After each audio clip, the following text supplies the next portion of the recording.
நீங்கள் எல்லாம் பாதுகாப்பாக இருக்கிறீர்களா? எத்தனை பேர் நான் பாதுகாப்பாக இருக்கிறேன் அப்படின்னு நினைக்கிறவங்க உங்கள் கைகளை உயர்த்தும். நான் பாதுகாப்பாக இருக்கேன் அப்படின்னு சொல்கிறோம்.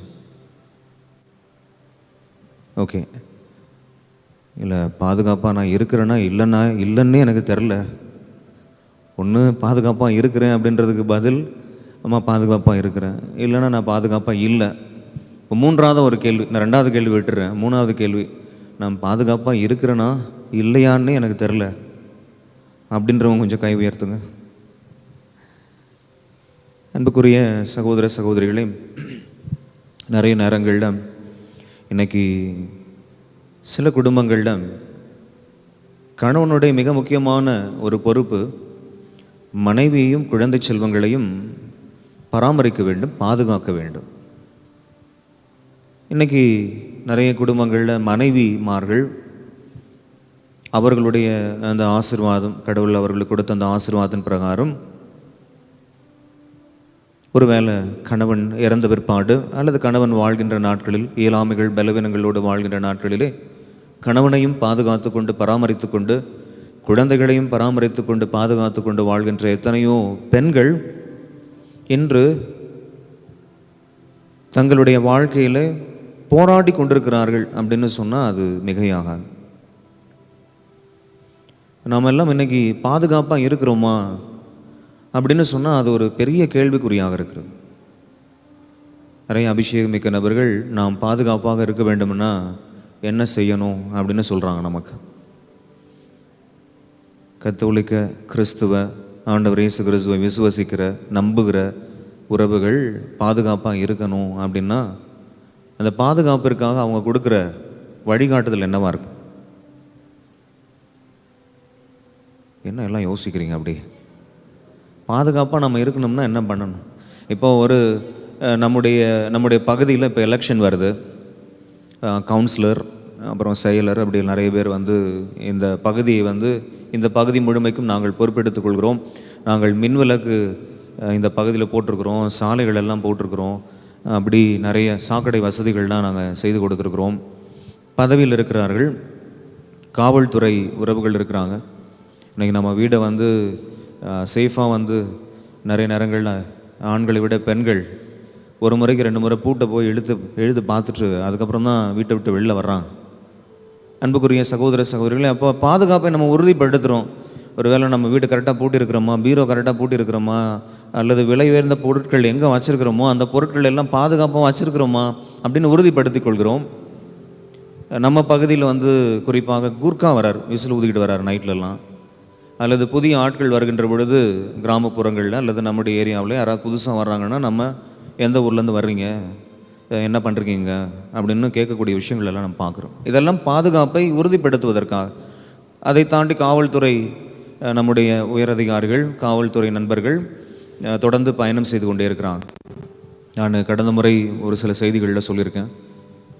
ஒரு மிக அற்புதமான ஒரு காவல்துறை அதிகாரி கோடி அற்புதர் புனித அந்தோணியாருடைய ஆலயத்தில் சாஷ்டாங்கமாக விழுந்துருவார்.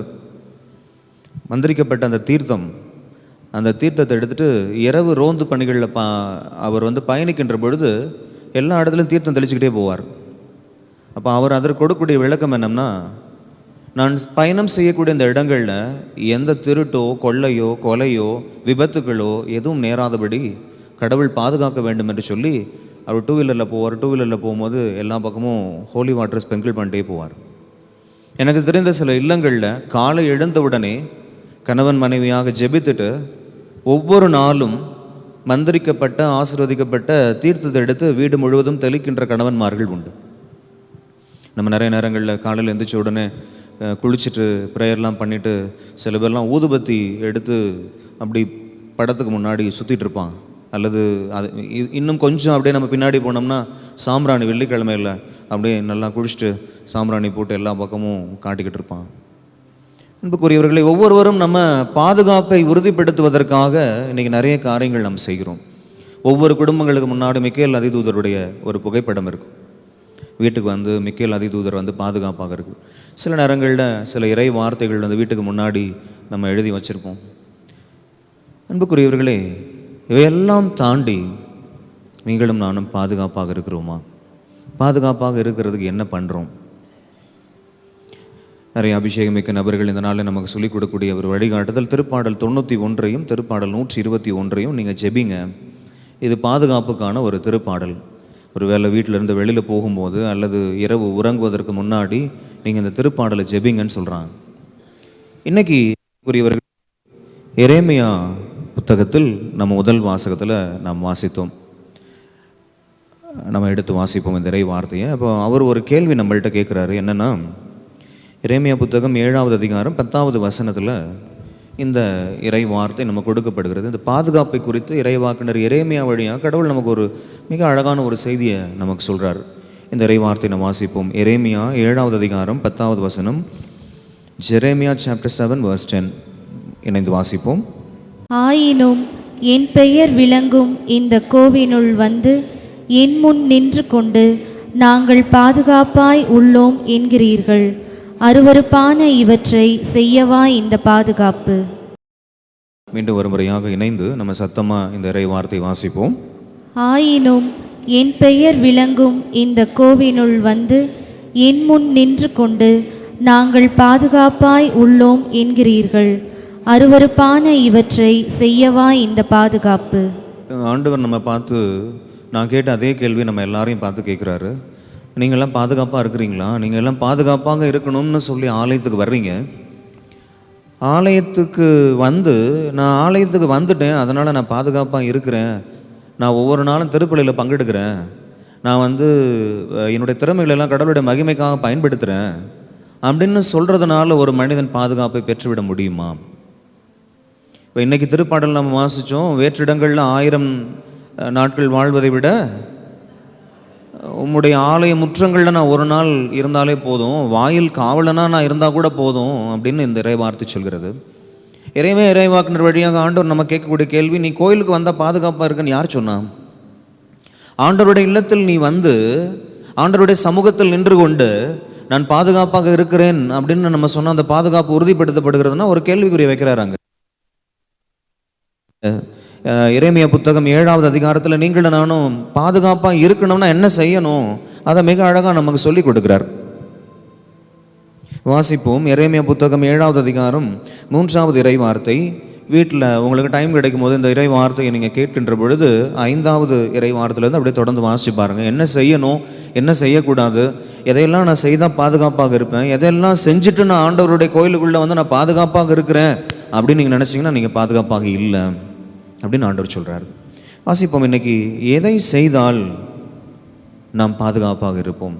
இறைவாக்கினர் எரேமியா வந்து நமக்கு மிக அழகாக நம்ம சொல்லித்தராரு. எரேமியா புத்தகம் 7வது அதிகாரம் 3வது வசனம் எடுத்து வாசிப்போம். இஸ்ரேலின் கடவுளாகிய படைகளின் ஆண்டவர் கூறுவது, உங்கள் வழிகளையும் செயல்களையும் சீர்படுத்துங்கள். உங்கள் வழிகளையும் செயல்களையும் சீர்படுத்துங்கள்.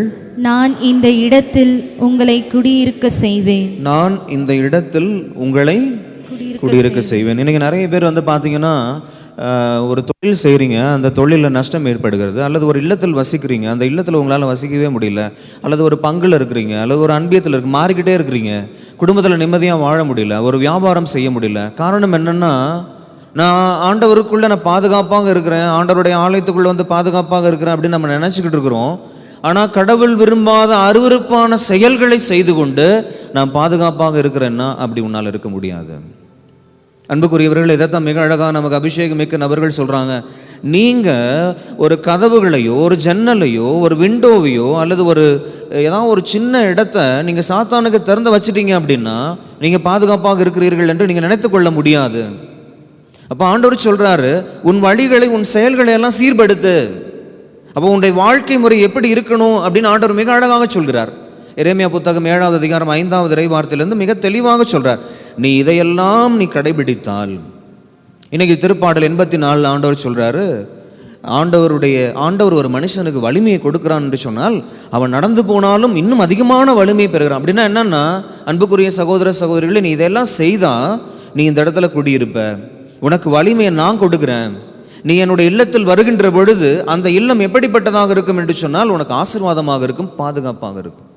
இப்போ இன்றைக்கி ஏன் நான் வந்து ஆண்டவருடைய இல்லத்திற்கு வருகிறேன், டெய்லி பூசைக்கு வர்றேன், ஆனால் என்னுடைய வியாபாரம் நஷ்டப்படுது, டெய்லி பூசைக்கு வர்றேன், கடவுளுடைய காரியங்கள்லாம் பங்கெடுக்கிறேன். உன் வழிகளையும் உன் செயல்களையும் சீர்படுத்தி இருக்கிறாயா? அருட்தந்தையர்களாக எங்களுக்கும் இறைவார்த்தை கேட்டுக்கொண்டிருக்கிற எல்லாருக்கும் ஆண்டவர் சொல்லக்கூடிய ஒரு காரியம், உன் வழிகளையும் உன் செயல்களையும் நீ சீர்படுத்தவில்லை என்று சொன்னால் உன் பாதுகாப்பு கேள்விக்குறியாகிறது. கண்களை மூடி கரங்களை குவித்து நம்மை நாம் பரிசோதனை செய்து பார்ப்போம். அன்னை மரியா இன்னைக்கு நமக்கு சொல்லக்கூடிய ஒரு அற்புதமான செய்தி, நீ ஆண்டவரிடமிருந்து வலிமை பெற்றுக்கொண்டாய் என்று சொன்னால் உன்னுடைய வலிமை குன்றி போகாது. ஆண்டவரிடமிருந்து ஆற்றல் பெறுகிறாய் என்று சொன்னால் உன்னுடைய ஆற்றல் குன்றி போகாது. ஆனால் அதற்கு உன் வழிகளையும் உன் செயல்களையும் நீ சீர்படுத்த வேண்டும். இது ஆண்டவருடைய கோயில், இது ஆண்டவருடைய கோயில், இது ஆண்டவருடைய கோயில். இறைவாக்குனர் இப்படி சொல்கிறார். அப்படின்னு ஆண்டவருடைய கோயிலை குறித்து நான் ஆண்டவருடைய கோயிலுக்குள் வந்து விட்டேன், பாதுகாப்பாக இருப்பேன் அப்படின்னு சொன்னால் அந்த பாதுகாப்பு ஒரு கேள்விக்குறியாகிறது.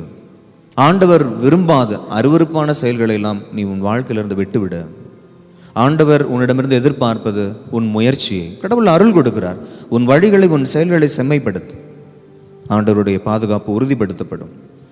அன்னை மரியா ஆண்டவர் இயேசு கிறிஸ்துவினுடைய தூய இரத்தத்தினால் நினைந்த அந்த ஆடைக்குள்ளாய் நம்மையும் நம்முடைய குடும்பங்களையும் பாதுகாக்கும்படி ஆண்டவர் விரும்பாத செயல்கள், அருவருப்பான செயல்களை, ஆண்டவரே நீர் விரும்பாத அருவருப்பான இந்த செயல்களை விட்டுவிட என் வழிகளை என் செயல்களை சீர்படுத்த எனக்கு ஆற்றல் தாரும் என்று